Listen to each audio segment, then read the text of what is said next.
Hi guys! Welcome sa aking vlog, Lorpa Channel. So, huwag kalimutang mag-like, share, at subscribe. Shh! Out!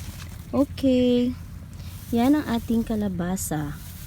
So, ang variety ng ating kalabasa ay Suprema. So, ito ay patuloy pa ring namumunga. So, kahit, ayun siya. Marami pang sumusunod na bunga. So, pang ilang harvest na ata ito.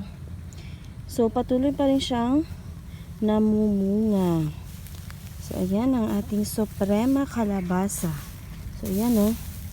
May mga sumusunod pa rin. Ayan. So, sabi ni Lolo Nards, kung goods pa rin ito, patuloy pa rin siyang mamumunga, lalagyan lang siya ng abono para mamulaklak at maging okay siya. So, ayan. So, may bunga doon, oh. Ayun. May bunga. Ayan. Ayan. Ayan siya. Bunga niya yan.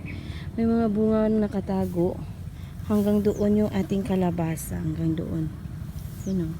Si Lolo Nars, ayun, oh, nagtatrabaho. Ayan. Hanggang doon. So far, so good. Dahil okay yung presyo ng ating kalabasa. So, ang presyo ngayon ng kalabasa sa market ay 35, 40, 45 per kilo. So, kahit pa paano, araw-araw, pag may nagpupunta ditong bumibili ng kalabasa na binibenta nila, so, nagbibenta din kami. Tapos, pag may sobra, nagbibenta din kami sa palengke. So, yun, goods na. Okay, don't forget to like, share, and subscribe. Bye-bye!